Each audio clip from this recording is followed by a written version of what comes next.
নমস্কাৰ সতীৰ্থসকল আপোনালোকৰ আমাৰ মাজৰ যি ষ্টেট পুলৰ শিক্ষক আছে তেওঁলোকৰ বিৰুদ্ধে এটি গোচৰ উচ্চ ন্যায়ালয়ত চলি আছে আৰু এই গোচৰটোৰ যোৱা 12 জুনত যি হিয়াৰিং হৈছিলে তাৰ বিষয়ে মই এটি ভিডিঅ' বনাইছিলোঁ আৰু ভিডিঅ'টি ষ্টেট পুলৰ কিছুসংখ্যক শিক্ষকৰ অনুৰোধ মৰ্মে মই বনাইছিলোঁ তেওঁলোকে মোক ভিডিঅ' ক্লিপটি বা কথাখিনি পঠাই পেলাই কথাখিনি বুজাই দিবলৈ অনুৰোধ কৰিছিলে আৰু তাৰ ওপৰত বেছ কৰি পেলাই মই ভিডিঅ'টি বনাইছিলোঁ আৰু বনোৱাৰ পাছত তাত যেটো প্ৰসিডিং চলিছিলে সেই প্ৰসিডিংৰ কথাখিনিহে মই উল্লেখ কৰিছিলোঁ মই তাত নিজাববীয়াকৈ কোনো কথা উল্লেখ কৰা নাছিলোঁ কিন্তু কিছু সতীৰ্থ শিক্ষকে আপোনালোকে কমেন্ট সেকশনত গৈ যদি চাই দেখা পাব বহুত বেয়া ধৰণে কমেন্টছ কৰিছে যে মই সতীৰ্থসকলৰ বিপদ ঘণ্টা বজাই লৈ পেলাই মই পইচা ইনকাম কৰিব বিচাৰিছোঁ বা মই নাজানোৱে মোৰ ঘণ্টাৰ এডাল ইউটিউব চেনেল আৰু ইউটিউব চলাই আছোঁ যে মই নাজানো 18 মহিয়া আৰু 24 মহিয়া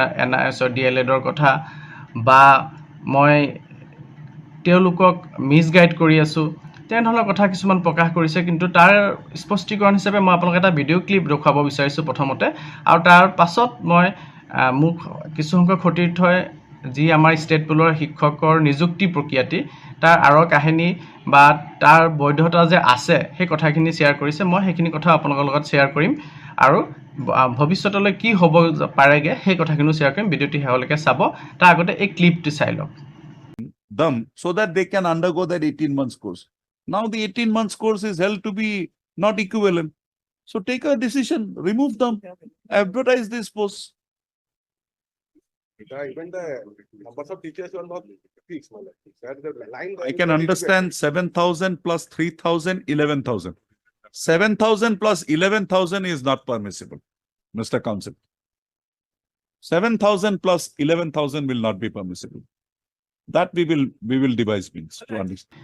ক্লিপটিত আপোনালোকে স্পষ্টকৈ দেখা পালে যে মাননীয় যি উচ্চ ন্যায়ালয়ৰ ন্যায়াধীশ তেখেতৰ মতামতটো কি তেখেতে কি ভাবি আছে এতিয়া আমাৰ এটাই ভাল খবৰ এইটোৱে আমাৰ কাৰণে যে 26 জুনত যোনটো হিয়াৰিং হ'ব তাত আমাৰ এডভোকেট জেনেৰেল অৰ্থাৎ আমাৰ এখন ষ্টেটৰ যোনজন সকলোতকৈ উচ্চ পদৰ এডভোকেট হয় সবতকৈ ওপৰত থকা এডভোকেটজনক এডভোকেট জেনেৰেল বুলি কয় মহাধিবক্তা বুলি কয় অসমীয়াত তেখেতে আহি পেলাই প্লি কৰিব আৰু আমাৰ শিক্ষক সমাজৰ আমি সকলোৱে জানো যে ষ্টেট পুলৰ শিক্ষকসকলক এটা কেবিনেট সিদ্ধান্ত মৰ্মে নিযুক্তি দিয়া হৈছিল কেবিনেট সিদ্ধান্ত মৰ্মে এটা আঁচনি গ্ৰহণ কৰা হৈছিল সেই আঁচনিটো আছিল শিক্ষা সবলীকৰণ আঁচনি আৰু সেই আঁচনিৰ আন্ডাৰত তেওঁলোকক নিযুক্তি দিয়া হৈছিল যি প্ৰথমতে SSA টিচাৰৰ পদ আছিল সেই পদখিনি বৃদ্ধি কৰি পেলাই তেওঁলোকক নিযুক্তি দিয়া হোৱা নাছিল যেনে ধৰণে আপোনালোকে মোক জনাইছে যে এই আঁচনিৰ আন্ডাৰতহে পদখিনি দিয়া হৈছিল আৰু তাৰ চৰকাৰী নিৰ্দেশনাও প্ৰকাশ পাইছিল ছেপ্টেম্বৰ মাহৰ 6 তাৰিখ 2017 চনত আৰু এই চাকৰিখিনি আমাৰ বাকি চাকৰিখিনি 90% SSA চাকৰি 90% ধন সেন্ট্ৰেল গভৰ্ণমেণ্টৰ পৰা আহে 10% ধন আমাৰ ষ্টেট গভৰ্ণমেণ্টে দিয়ে কিন্তু ষ্টেট পুলক 100% যেহেতু ষ্টেট পুল অসম চৰকাৰৰ হয় 100% টকা আমাৰ ষ্টেট গভৰ্ণমেণ্টে দিয়ে আৰু পদ বৃদ্ধি কৰিবৰ কাৰণে আমাৰ সেন্ট্ৰেল গভৰ্ণমেণ্টৰ অনুমতিৰ প্ৰয়োজন আছিল আৰু যেহেতু খৰদৰকে দিবলগীয়া হৈছিল পদখিনি গতিকে সেন্ট্ৰেল গভৰ্ণমেণ্টৰ অনুমতি লোৱাৰ সময়খিনি নথকাৰ বাবে অসম চৰকাৰে এক আঁচনিৰ যোগে দি পেলাই এই নিযুক্তিখিনি দিছিলে এই গুটেখিনি কথা আপোনালোক জ্ঞাত ময়ো জ্ঞাত মই কথাখিনি নাজানো বুলি মই কোৱা নাই কিন্তু আপোনালোকে যোনটো ভিডিঅ' ক্লিপটো দেখি পেলাই আপোনালোকৰ মনত এনেকুৱা ভাৱ আহিছেনে যে মহামান্য উচ্চ ন্যায়ালয়ৰ ন্যায়াধীশ গৰাকীক সন্মানীয় ন্যায়াধীশ গৰাকীক এই কথাখিনি সঠিকভাৱে উপস্থাপন কৰা হৈছে লাগিছে যদি কোনো কথা নাইকিয়া কিন্তু মই ফিল কৰিছোঁ যে সঠিকভাৱে উপস্থাপন কৰা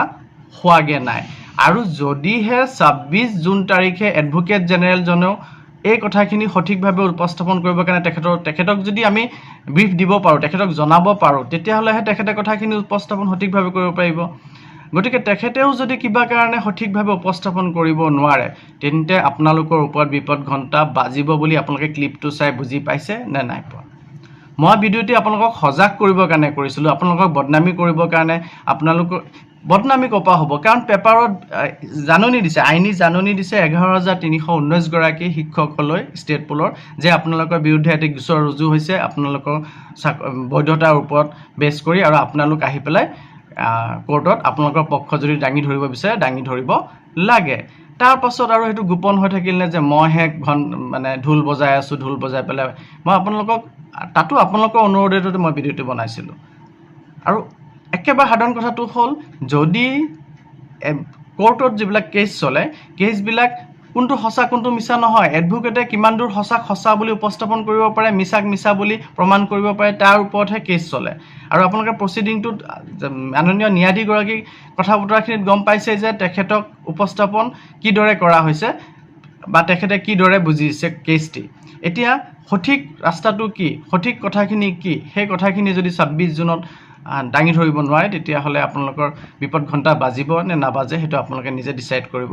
আৰু মই আকৌ আপোনালোকৰ কথা শুনাৰ পাছতো মই আপোনালোকক অনুৰোধ কৰিছোঁ যে আপোনালোক যিহেতু আমাৰ সতীৰ্থই হয় আৰু আপোনালোকৰ যদি ইমান বছৰ চাকৰি কৰাৰ পাছত চাকৰিটো হেম্পাৰ হয়, তেতিয়াহ'লে নিশ্চয় দুখ লাগিব।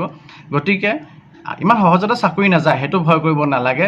কাৰণ যদিহে উচ্চ ন্যায়ালয়ৰ এই ন্যায়াধীশগৰাকীয়ে কিবা কাৰণে আপোনালোকৰ এগেইনষ্টতো ৰায়দান কৰে, আপোনালোকৰ হাতত ডবল বেঞ্চলৈ যোৱাৰ সুবিধা থাকিব উচ্চ ন্যায়ালয়তে, বা সুপ্ৰিম কোৰ্টলৈ যোৱাৰ আপোনালোকৰ ওচৰত সুবিধা থাকিব।